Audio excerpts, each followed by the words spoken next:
nomination for RachelC. How are you all?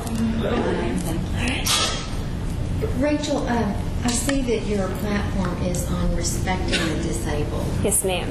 How did you come up with that, and how can you make a difference among disabled people?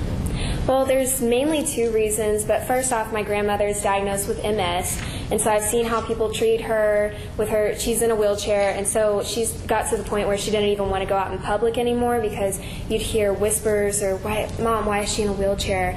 And they'd always say, we'll talk about it later. So it almost became like a secret kind of thing, and it made her feel really out of place in the world, and so she just got to where she stayed at home. But also in my school district, I know how students will ridicule others just because maybe they walk different or have to learn a different way to understand things better. And so I think if I can just help people to really understand the basic needs of other people with disabilities. So if you saw someone being mean to somebody with a disability, would you confront them? And I have. In front of that person? Yes, ma'am, I have in the past. And I have a really close friend of mine, and she's autistic.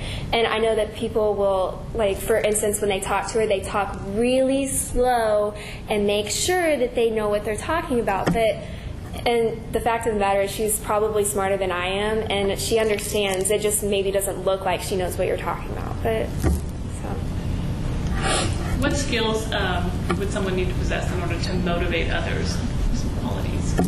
It just takes leadership, in my opinion, because if you know what you're talking about, or actually I've learned this in the past, you don't have to know what you're talking about, but as long as you look like you know what you're talking about, people will listen to you, and you just have to be a really strong leader. Do you know who the founder of the Special Olympics was? You know, I'm not aware of who the founder was, but I know that it's really a lot of fun. I go every year, and I had the special honor this year. I got to announce all the athletes before they went and competed, and then afterwards I got to do the victory dance with them. It was a lot of fun. Your resume says that you were awarded the achievement of student ambassador to Australia and France. How did you? You know, it's teachers that you've gone to school with, either from elementary level all the way to high school. You may not have even had a teacher yet, but they look at your grades and they watch you in the halls, and they just know how you treat others and that you're a strong leader again, and they'll nominate you, but I still don't know who nominated me. They never tell you. It's a secret. What were your responsibilities in that role? Well, I had quite a few. It was mainly the little things like being able to take care of yourself, and I went when I was 10. So that was kind of nerve-wracking for me because I don't know if y'all have been across the world without your parents when you're 10 years old, but it was scary for me my first year. But a little secret, I was supposed to learn how to do my own laundry, and laundry doesn't click with me, and I sound very high maintenance, but I still don't know how to do my laundry. But I did have enough money that I could pay my friends to do my laundry for me, but just the little things like that. Rachel, there was a book a couple of years ago, I guess, by two guys. One is a multimillionaire, and one was who's a white fellow, and a black guy who's homeless. And it became a media bestseller in the New York Times, and it was they're making a movie out of it called The Same Kind of Different as Me. I don't know if you've ever heard that, but it would be a good book to read because you're so involved in being successful in volunteers. But being from Fort Worth, you would like that book. Well, thank you. Yeah, I haven't heard of it yet. It's a weird title, Same Kind of Different as Me. Okay. I'll look for it. Yeah. You know, I'm really into movies. I'm sure y'all have seen that I'm very involved with theater, but as far as movies go, I haven't had much time to go, and I have a boyfriend, and he's very understanding with my schedule as far as the pageant goes, and so whenever I just need one of those days because I've practiced my fiddle so much, I've done 2 mock interviews for the day, and I'm just tired. I'm tired of it, and I need a break. He'll bring me a movie, and we'll sit down on the couch and just watch movies all day. So that'll be one of them to go on the list. Rachel, how did you get involved with the fiddle? Tell us about your talent. Have y'all heard of the Dixie Chicks? Yeah. Yes. They were my favorite when I was little, and so I would just always listen to them in my room. I had a TV, and I know kids were all into that stuff, but we didn't really have cable, so I didn't have the good cartoons to watch. So I'd always have my stereo or my boom box at the time, and I would put the CD in and listen to Dixie Chicks, and I just thought, I can do that. So I did. Do you know who founded People to People? Yes, Dwight D. Eisenhower. If he were still alive, I'd really like to talk to him about the program and see if it's kind of took the direction that he was going for, but he's His not. granddaughter's still running it. Yes, so- ma'am. Mm-hmm. Rachel, you seem to be very comfortable in your own skin. Yes. How have you achieved that? Well, at the moment, it's not really my skin, it's a spray tan. But in my normal skin, I just live life every day. I mean, I know it sounds cheesy, but you have to live life like it's the last day that you're living, and just to not have any regrets. And so far, I don't have any, and I hope that I don't ever. What's your biggest fear?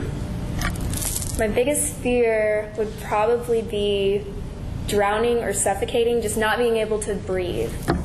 Can you tell me a little bit about the One Day Without Shoes campaign? Yeah, it was a lot of fun. I don't know if y'all have heard of Tom's Shoes, but for every pair of shoes that you buy, they donate one pair to a kid across the world who doesn't have any shoes. And so I bought some, and I was kind of getting into the program, but our school is very Tom supporters, whatever you're called. But on April 8th, we could go barefoot for the whole day, and it raises awareness and it's support for the program. And so we approved it with our principal, and we made sure that the janitors cleaned the floors a little bit. But all day long, we went barefoot at our school. So how many shoes were donated? I don't know how many have donated, but whoever buys them. I mean, I have one pair so far because they don't really go with all my outfits, so I only have one pair. But I know some of my friends have up to like 6 or 7 pairs of shoes. What is the record for the most fouls in a season, and were you trying to get that award? You know, I don't even know what the record is, but as far as my school goes, I'm pretty sure nobody has reached that yet except for me.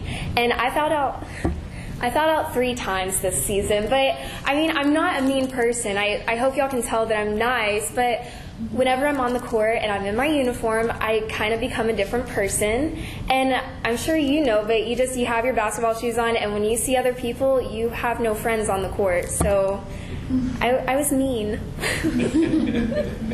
Are you affiliated with or familiar with the Lone Star Princess program? Yeah. Mm-hmm. Yes, ma'am. I was actually a Lone Star Princess for 2 years, and that's what got me involved with pageantry. And it's like they say, it is one big family. I mean, I remember my first time that I ever met Jean Magnus, and I couldn't even believe my eyes. It was like I hadn't been in the program at all, but whenever I started, they said, okay, if you ever seen Jean Magnus, she is the founder of this thing. Like, she is Miss Texas.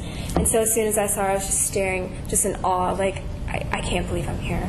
But I'm familiar with the Lone Star Princess program. Your write-up says here that you had an affiliation with the Rolling Stone magazine. Do you know why they're in the press these days? I'm sorry? Do you know why they are in the press so much these days? All the people that they shoot, or I'm sorry.